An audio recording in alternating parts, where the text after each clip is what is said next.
If you haven't heard about Anchor, it's the easiest way to make a podcast. Let me explain. It's free. You heard me, it's free. What's better than that, right? Anchor also makes it easy by giving you creation tools that allow you to record and edit your podcast right from your phone or computer. Anchor will also distribute your podcast for you, so it can be heard on Spotify, Apple Podcasts, and many more listening platforms. Best of all, you can make money from your podcast with no minimum listenership. It's everything you need to make a podcast in one place. Download the free Anchor app or go to anchor.fm to get started so that your voice can be heard.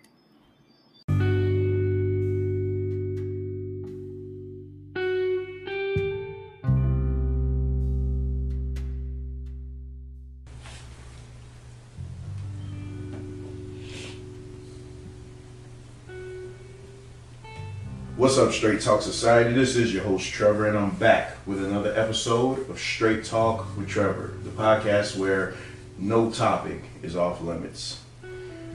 Tonight is going to be a different format to this show.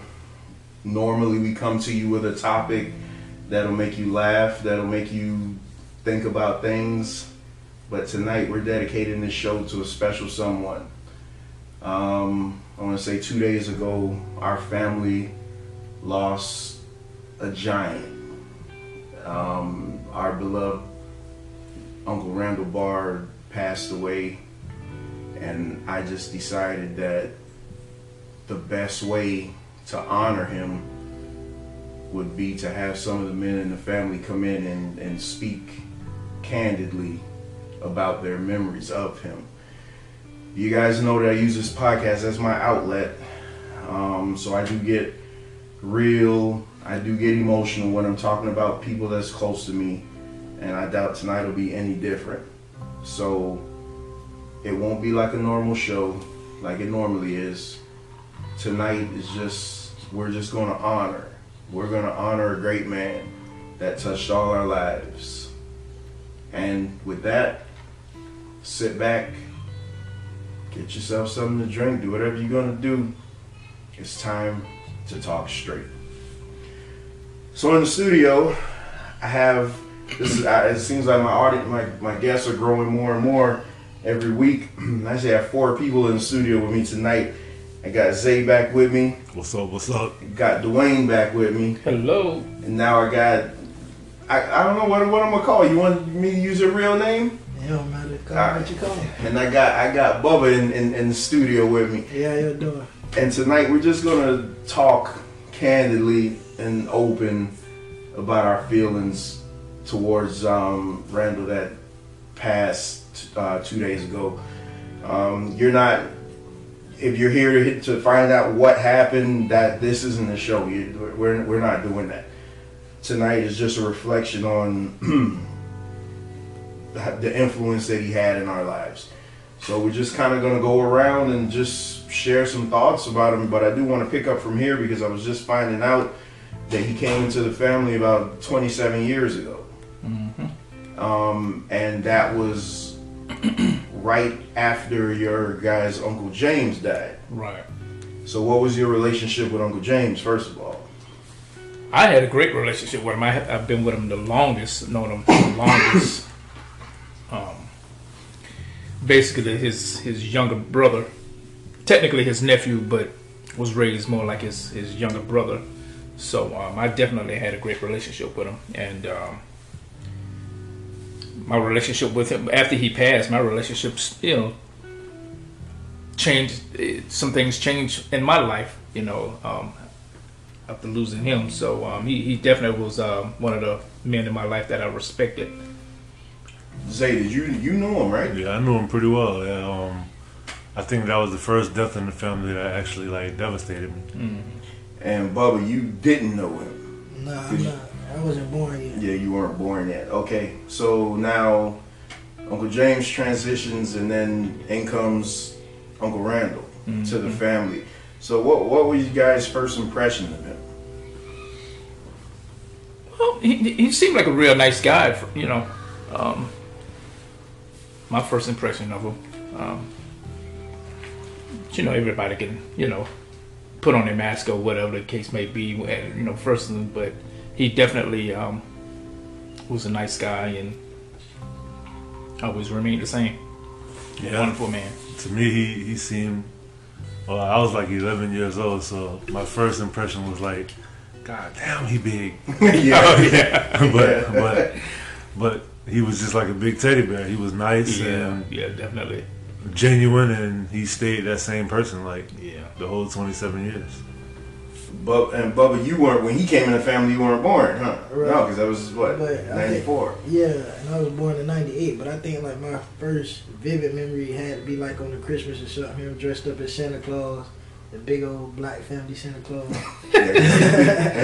He's a big dude, man. And I could just picture that big old smile. You know what I'm saying? That big old, smile. Big old smile. So I came in the family about 10 years ago, and I first met him in a church service. And I never forget, I saw this big imposing preacher standing up on the pulpit with this big shiny metallic suit on, and that image just never left my mind, man. But I mean, that day I was like, man, this guy's just preaching so hard, man, this dude is just preaching so hard. And I hadn't been to church in 10 years before that, so this being my first church service in a decade, to see this guy, I'm like, oh man, this is a so monster. Passionate. Yeah, so passionate about what he was doing. So because I can only go by what I've been told, but for most of you guys, he was like a father to you guys. Yeah, absolutely. Yeah. I remember when I went to one school for 6th and 7th grade. I started getting in a lot of trouble, going in the wrong direction, and so he was also a school teacher. He taught at a middle school, West Pine, and so for 8th grade, my mom sent me there. So she would drop me off at his house in the mornings, and I would go to school with him, and I would come back with him, and usually eat dinner over there. So I spent a lot of time with him during those times, and he was pretty much like a father figure. And I felt like a lot of things that I was going through at that age. He was the type of person that, usually when you're a kid, you feel like you can't talk to adults. You know what I'm saying? Mm-hmm. But he was the type of person. That was the first real adult that I felt like I could talk to, and I didn't have to hide things from him. You get what I'm saying? Mm-hmm. You know he was a teacher, right? Yeah, that's what I'm saying. He was teaching at the school. I started going to the school he was teaching at. Okay. I'm sorry, I didn't hear that. I'm sorry. So Brent, you knew him we knew him the same length of time, but right. you were So that was James. I knew that. Yeah, you're the oldest out of us that knew him. So what was your dealings with him? Same thing, like father figure, big brother. Let me get away with everything. Man, he used to have this big Bronco. And he used to let me drive it all the time. And boy, it was so big. I didn't know that. Yeah. Oh man, I used to think I was the man when I used to drive that thing, man. Just thinking about that just bring back some memories, man. So Bubba, what was your dealings with him? No, we was pretty tight. Like the other two stayed. Like another father figure. Like my dad, he was always there, but he was just like that extra father figure. When my dad had moved, obviously Uncle Randall was still here, so that's who I was talking to and stuff. And then he used to give me talks and stuff about school as well. And then also he was one of the first people to actually let me play drums in their church. Like I've always had a passion for playing drums. I've always been interested, but I never played at nobody's church until he allowed me to play there. And I was probably like 7 or 8 years old then. And then from there, I've been playing ever since. That's one thing I can say about him. He always gave people a chance at stuff. I mean, he would let. I remember we were in church one time, and we didn't have a drummer. Our drummer didn't show up that day, and just some random dude, I don't know where this dude was, came in, and he wasn't any good, but I mean, Uncle Randall hyped that boy up and made him think he was the greatest drummer in the world, and I was just like, man, you know what? That he could have easily sat him down. Mm-hmm.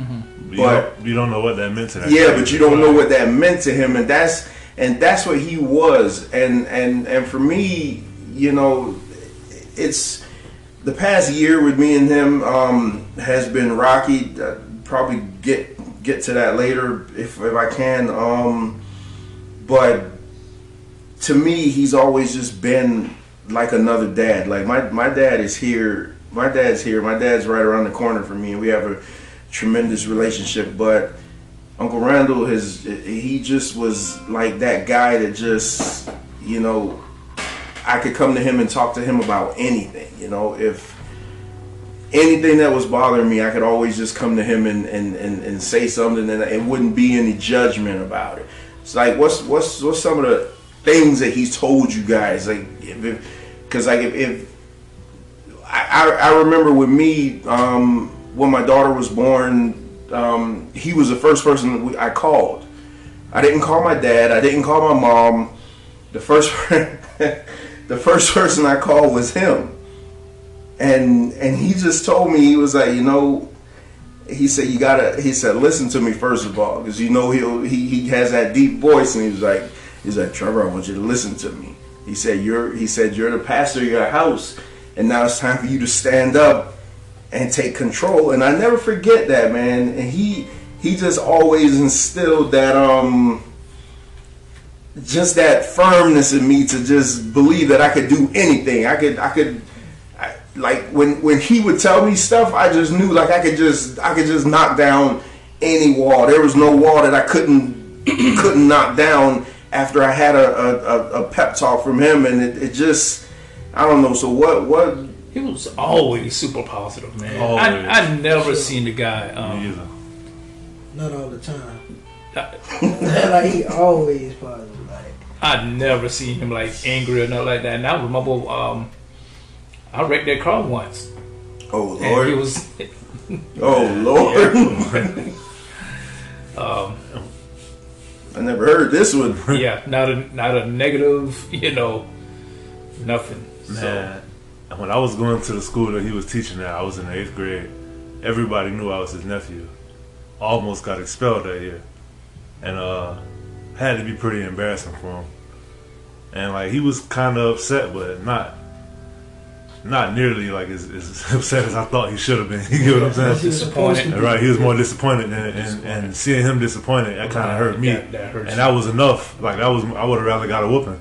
Yeah. Than to see that I disappointed him. But he always also he instilled in me that he used to always talk to me about legacy and how legacy is more important than reputation, and he used to always just instill in me, you know, in all your actions you gotta think about how do you want to be remembered, because that's your legacy.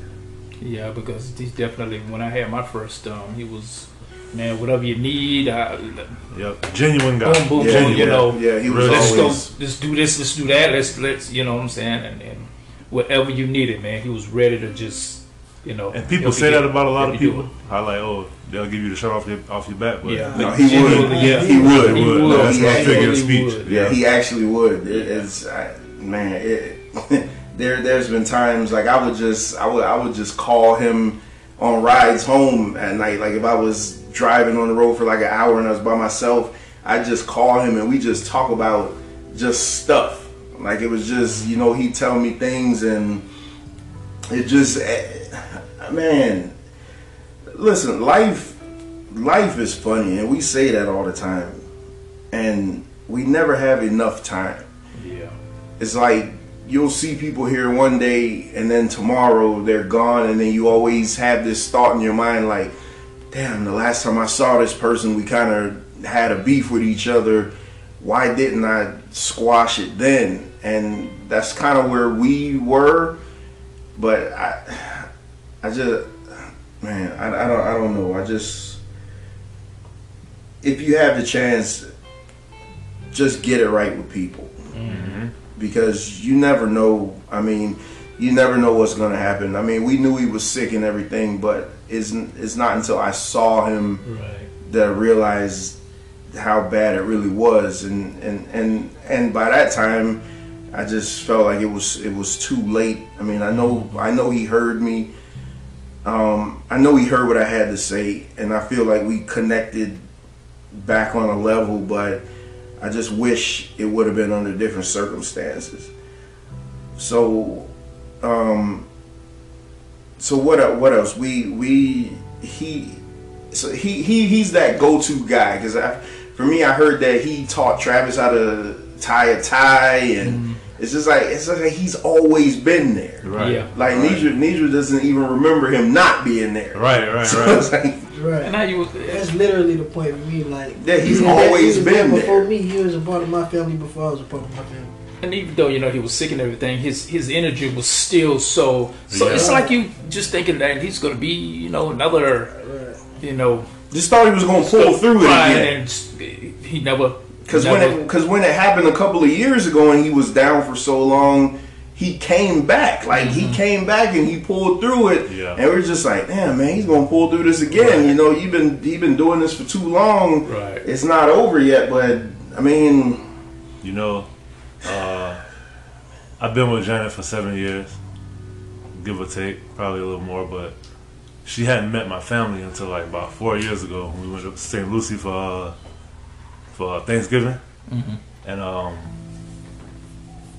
she said that when she first met him, that was her first time meeting him, and she was just saying how like his energy just radiated positivity, and how like within the few years that she's known him, like, and probably seen him no more than 20 times, it's like he made a big impression on her, and even Jocelyn. Like, it's crazy. That's just the type of person he was.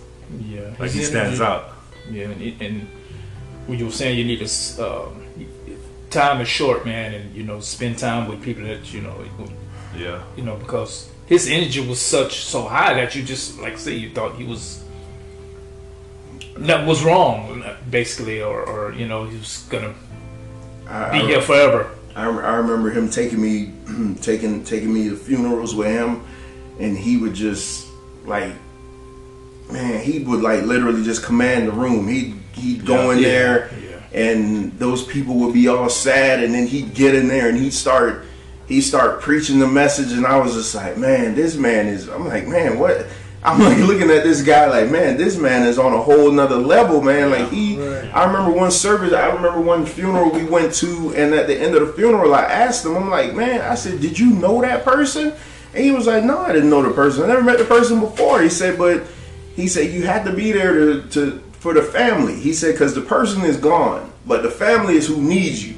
And I feel like when he was done preaching that message, man, those people thought that their loved one was still there, man. He just carried that much power with him. It was just. Isn't it crazy that he did Pop Pop funeral, and now right after Pop Pop birthday, he transitioned? Man, I don't know, man. I just. It's a great loss, man. Yeah, That's one thing you could definitely see. He's It's like I'm at a loss of words, and I'm rarely at a loss of words. But it's like when I found out the news, I just went cold, like a cold stare, because I didn't want it to be real. So I figured if I didn't react to it, then maybe somebody would have came back and be like, oh no, we thought, but it's not. It's just. So, any more like good memories of him? I got a ton, but I don't want to. That's all I have. All my memories of him were good. I live honest to goodness. So Can't like, say man, I remember, anything negative. Always laughing around him. Yeah. It ain't too much bad. And I will say this too, like, I'm not really the type of person, like, I look at a lot of preachers and be like, man, that's BS, this, that, whatever. But when you hear him preach, it's different. It's like he kind of like teach at the same time, in a way that you look at things a little different. That fire he got. Yeah, and then he'd be like transparent with it, like he don't put himself on the pedestal. Right. Yeah.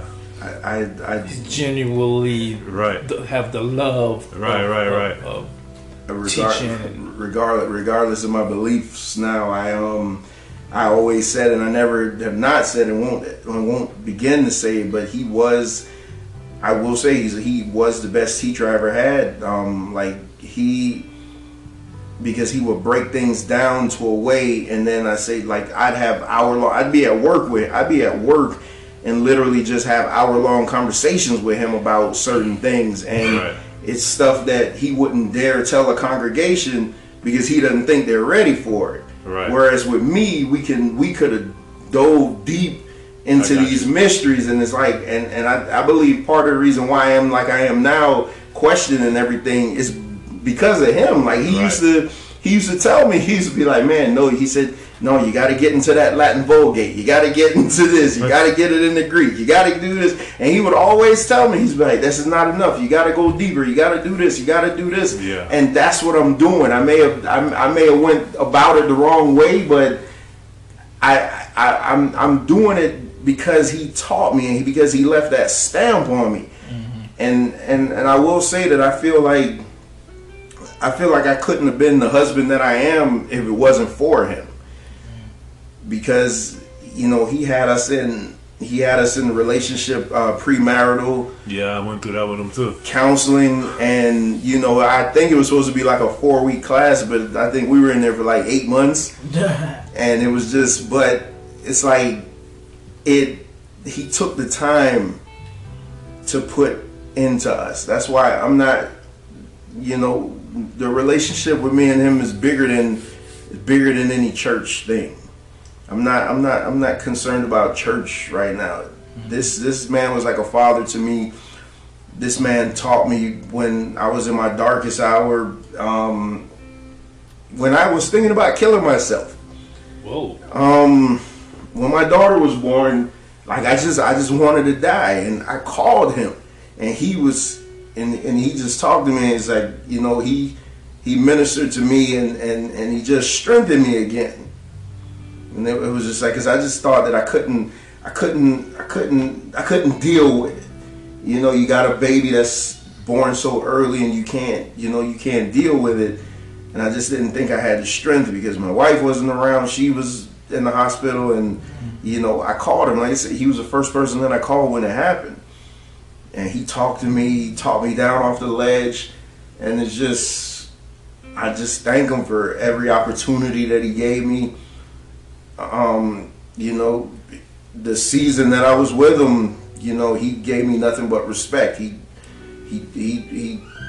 taught me so many things. He just, I miss him, man, and I don't know if I'm gonna be able to handle seeing him in a coffin. I hear you on that. It's like, I don't know how I'm gonna handle that, because it's like the finality of a coffin, man. You just, because right now is also young, and you're just like, okay, well, it just happened.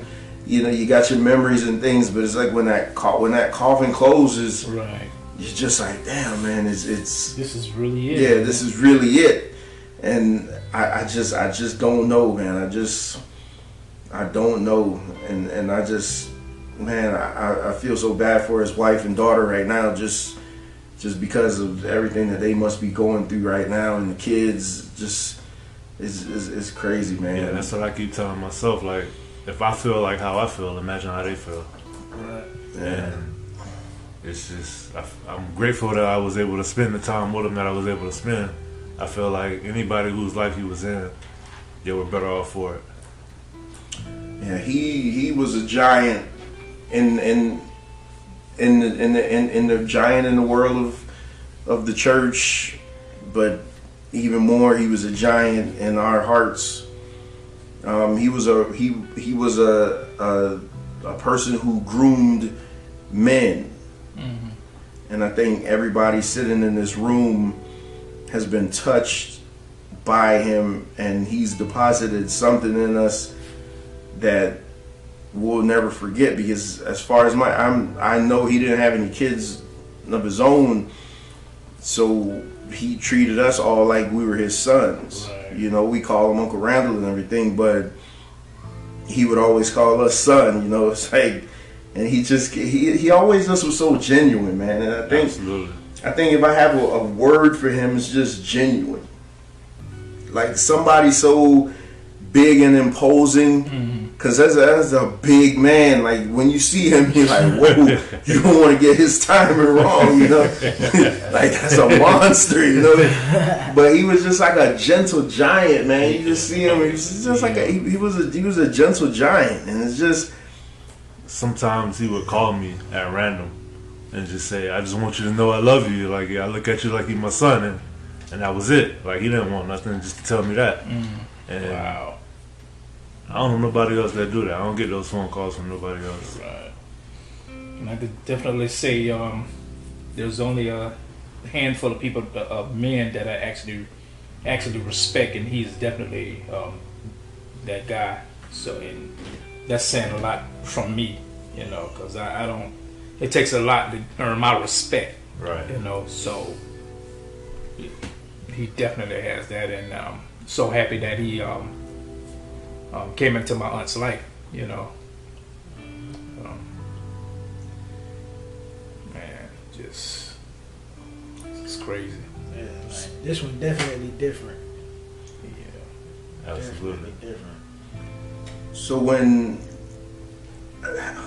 man, I was trying not to go ahead, bro. So where, I know for me, when we were getting ready to go on a trip, we actually were on a trip when we got the call, and so it hit us different because we had to save face for Leia, because Nidra was just in the car bawling, and Leia was riding with Nidra's friend. So she got out of the car, and for some reason she was able to see that her mom was crying from so far away, and I had to go intercept her and just tell her that everything's all right, mommy's just thinking about something, because we didn't want to tell her while she was up there having fun. Right. You're in Orlando and everything.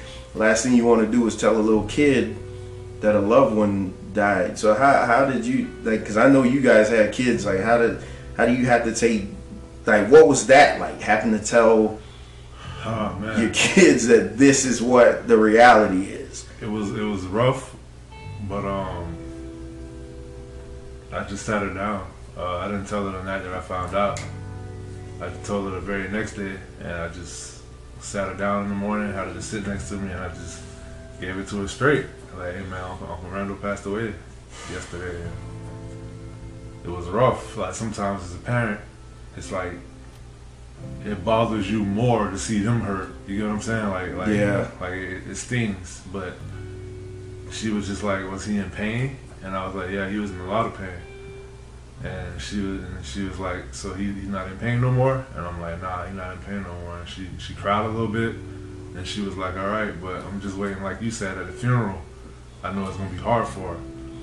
This is gonna be her first funeral. Like, she she wasn't at Pop-Pop's funeral? No, she was with her dad at Pop-Pop's funeral, and then her granddad died a few years ago, but she was in Louisiana with her other grandmother when we had a funeral for that. So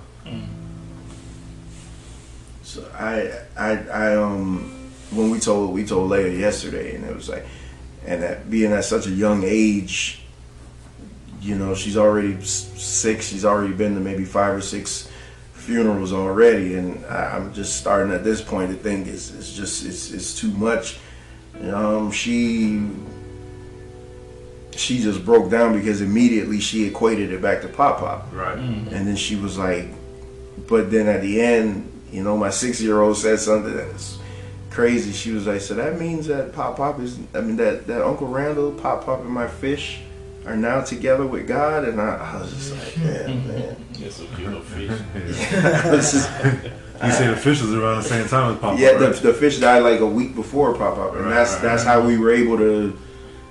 We used the fish as preparation for Pop-Pop, and it was just because it's crazy, But now she equates the minute. So like, if I was to say that I'm sick and she heard me, now she just. Oh no. Yeah, so now it's like, because she now equates being sick with death. And it's like, so man, it's Especially time with this pandemic. yeah, it's so hard on them, man. We don't realize a lot of times, man, that they don't, like, you're young when you're little, when she doesn't know what's going on. Yeah, So she's 3, so like. Yeah, so she has no idea. She'll just grow up and hear the memories, Right. hear us talking about them and everything, but she doesn't realize what's going on now. But I don't know, man. I just think, man. Well, this shows you how much respect I've had for him, because men don't cry. Yeah. And my wife, I've been with my wife 6 years, and she was on our way home. She was like, she just looked at me. She was like, "Man, we've been together 6 years, and I ain't never seen you cry." And It's funny you said that. and I was like, I was like, "Hush, you didn't see that, hush," but shows how special he was to me, what he meant to me and our family. That in 27 years, I only cried 3 times. My Uncle James, my granddad. Nobody probably even saw me cry with my granddad. I didn't know that. But I did, on my own time, and then That's usually how we do it. Losing Randall, so that goes to show you how much he meant to me. You know what I mean, in our family, And I think, I know that yesterday was the first time Janet ever saw me cry in 7 years. mm-hmm. See, men don't cry. So if someone makes you cry, you know what I mean, that goes to show you just how important that man was. You know what I mean? That's just serious. I had my little moment at the hospital, like while I was looking at him, but I don't think it really like hit me yet though. See, it hit me, but it's like I haven't really been able to, like, even like when she saw me crying, it was just like I'm talking to her regularly and she's looking at me and there's just tears coming down my eyes. Yeah. But it's like I know that like it's so much more on the inside that I feel different, to be honest with you. Like things that I'm interested in, I don't care about right now. You know what I'm saying? Yeah. It's just like, And then like y'all was saying, maybe it's different for y'all because y'all knew him way longer. Like that's 27 years. Right. Both of y'all, you feel me? Like I'm 23. All I can remember is probably from like 6. right. You know what I'm saying? So I cut down some of that time as well. Y'all know him way longer than I did. So what? So when is the moment though? Like where it really settles in, where it's just like, and I feel like I've been saying this all weekend, man. But like, when is that good times moment where it just settles in and you finally like, damn, that like he's really gone? Because for me, I haven't had that breakdown moment yet, because I feel like I've been suppressing it, especially with everything else that's been going on with me. But at some point, probably when I'm alone, when I'm by myself, it's just that's when it's gonna hit me with how these things normally work. Right. And it's just like, as men, though, we gotta get comfortable in a space where we can cry in front of one another. I don't know what it's gonna take to get to that, but we gotta learn to be vulnerable around each other. Because we can't always, because we always say that, men don't cry, but who taught us that? That's just an ego thing. Yeah, who taught us that men don't cry? But it's from when you were growing up. Right. Like right. Your son gets hurt and you tell him, shut up. Shut up. So, shut up. Boys don't cry. Yeah. And then we take that into adulthood. Yeah. And then we can't share our feelings because men don't cry. Right. And we bottle this shit up and just and it just explodes on us. And that's she was telling me, because she was like, damn, like it's a lot of different things that I go through, and she'd be like, man, like the way you don't really like express your emotions, it kind of scares me, because like I feel like one day like everything, you just gonna implode. Yeah, Nidra tells me that sometimes. That's what I'm saying. To answer your question, I think my time, cause like for Pop, it was at the funeral. Like before the funeral, I just wasn't talking to nobody. I didn't cry much in that time between me not talking to nobody. But then the funeral came. That's when it came out. So as far as Uncle Randall, like it came out a little bit while I was right there. But like y'all was saying, I don't think that was it. Definitely at Pop-Pop's funeral, that's when we was walking inside, that's when Especially it really... that, yeah. And then seeing those pictures of Uncle James on the thing, it's like, oh man, why they gonna do me like this? This is really it. This is, I mean, I walked in there and seen all the people looking at me. I'm like, Yeah, we the family walking in this time. Right. Yeah, and you know what bothers me the most? Like I shared this with Zay, even before he went into the hospital.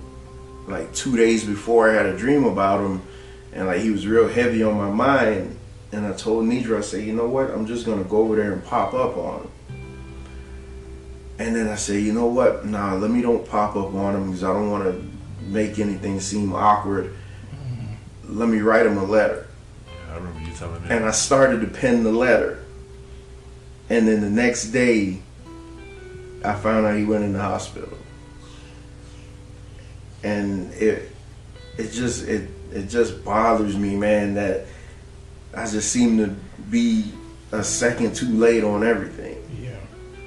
Because there's been plenty of times, you know, you get so busy working, and you always have in your mind, I'm going to just go pop over there and, you know. So those times that you thinking of doing something, and just go ahead and do it, because you never know.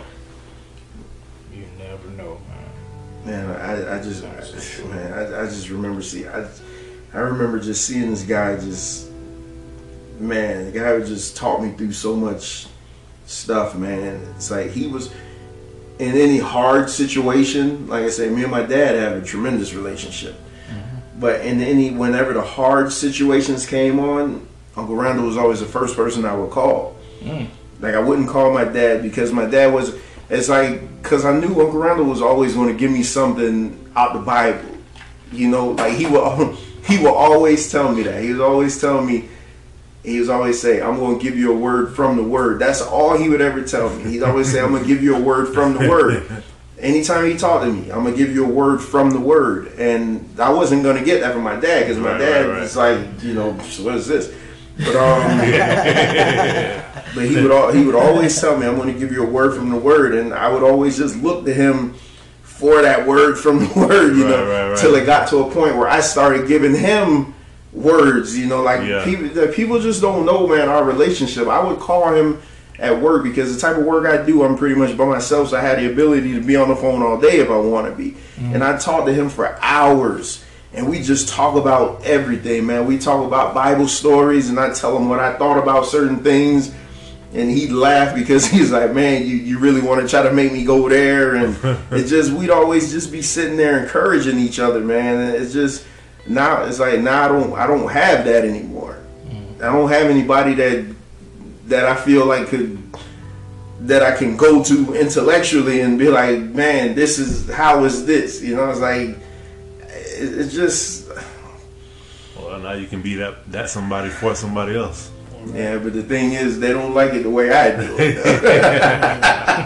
See, that's the problem. You know, he's still the preacher. I got you. You know, not me. I love the book, but I'm not the preacher. You know, it's just like it's crazy, man. I don't know. I just wanted to talk about him tonight, man. Just figured we just talk about him, man. Just I'm gonna miss keep him alive, man. Because you know, once the funeral's over and you know a couple weeks pass by, and everybody goes back to business as usual. But you know, Ned and Tasha now they got to deal with this forever now, and it's just like, and I don't want to just once the door closes on them that it's like, all right, there was just another chapter and we move on to the next. You know, I want to keep them alive some type of way, man, which is why I decided to let's just do this because it's out there now. It's just like I want everybody to know how awesome this man was, how awesome this man had a vision that was bigger than his circumstance. I mean, because his vision was much bigger than his small little church, and he just wanted to do so much, but never had the resource to get it done. And it was just. I just want people to know that, man, that this dude just he always just poured into people. Like he's, when you guys hear me on my shows bashing preachers, I'm never bashing him because he's one of those that actually tries to reach out and help people, even in his sickness. I watch this guy be basically on the oxygen tank, still trying to help people. So my thoughts about how I feel was never directed to him. It's just, I just, because the genuineness in his, he really cares about people and and people's future and their kids. And I think sometimes he'd put other people's things above his own. Yeah. Just wanted to see you succeed. All the time. Yeah, all the time. Like sometimes I'd be like, "What, man? Why are you putting?" I'd be sitting in church and he's like giving people money and stuff that don't come to church but once a year and stuff. Yeah. And I'm like, why the hell are you putting so much stock into these people just for them to leave? And he's just like, man, I'm just planting the seed. It's just, and that's just the type of person he was. He would just give his last bit until he just didn't have anything else to give. And that's what I'm gonna remember. He's just a genuine giver, just a genuine person.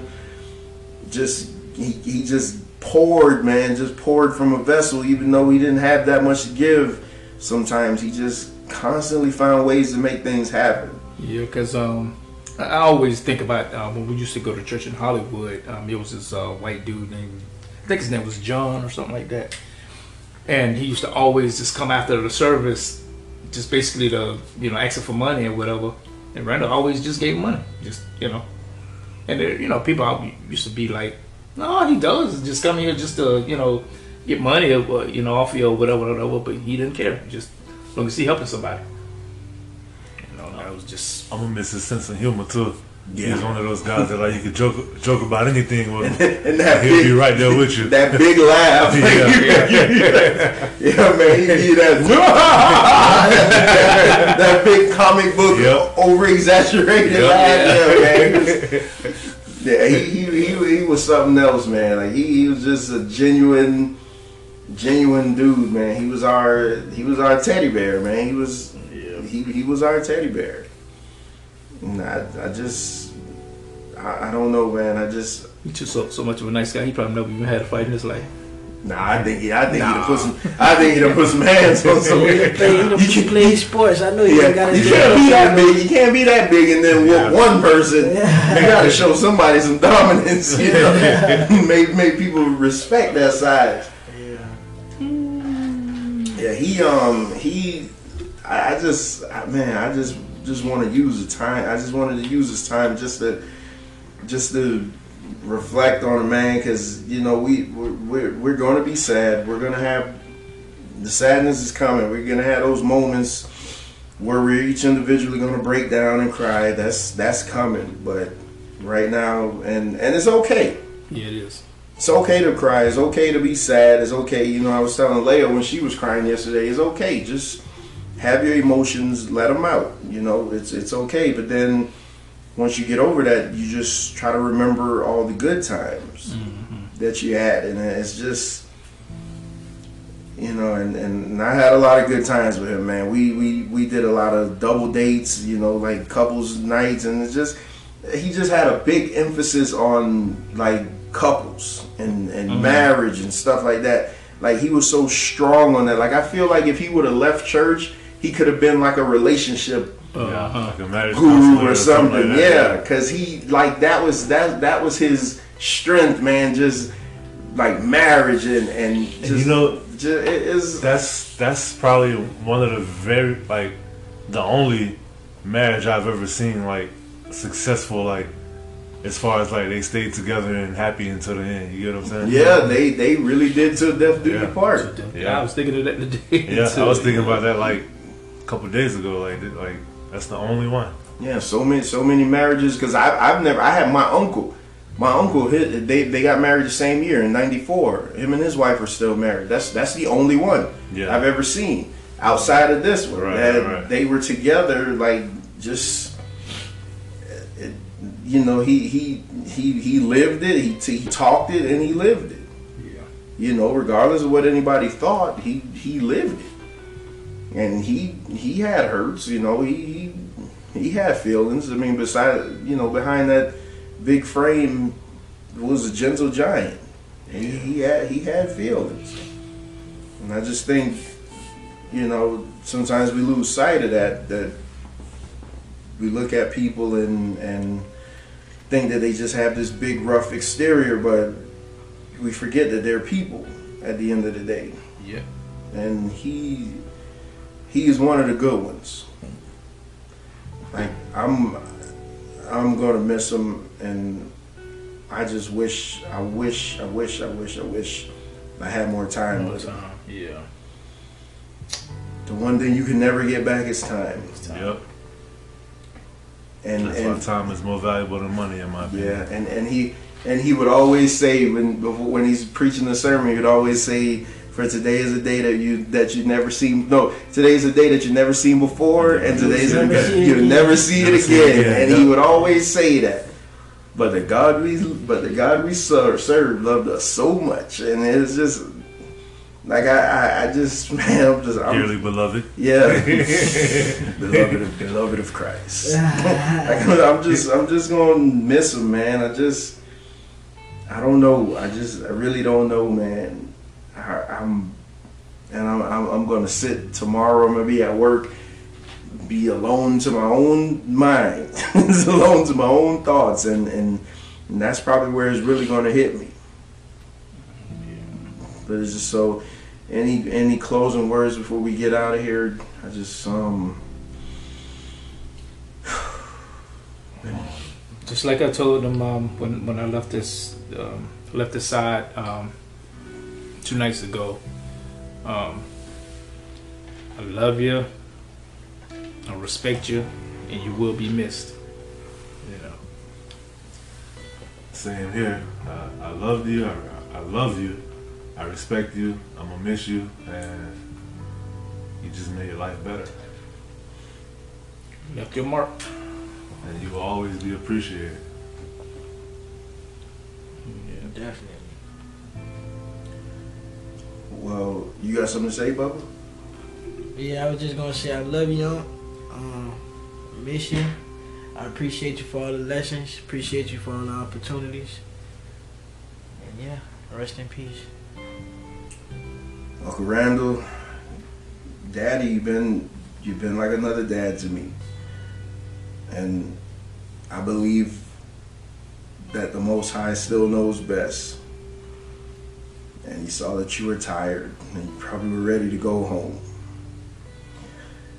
So I just believe that you're in a better place now. No more pain, no more suffering, no more dialysis. You don't have to have that stupid oxygen machine anymore. Now you could just receive the breath of the Most High. I just want to say that I love you. And I wish this last year would have been different.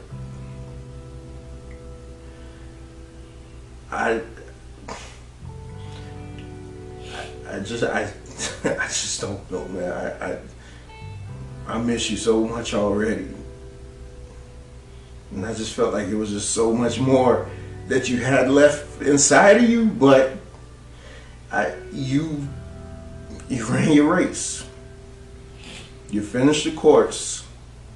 Fought a good fight. You fought a good fight. Now you're in the bosom of the Most High. No more pain, no more suffering. We're going to miss you down here, but we know you're in a better place. And I love you. You know, we're going to try to keep your memory alive. You will definitely live on through us. And your legacy that you care so much about is definitely intact. And with that, I'm going to sign off. But I leave you with this. Always seek out truth for yourself. Because if not, you'll fall victim to other people's interpretations of it. And with that, we say we love you, Uncle Randall. Rest well.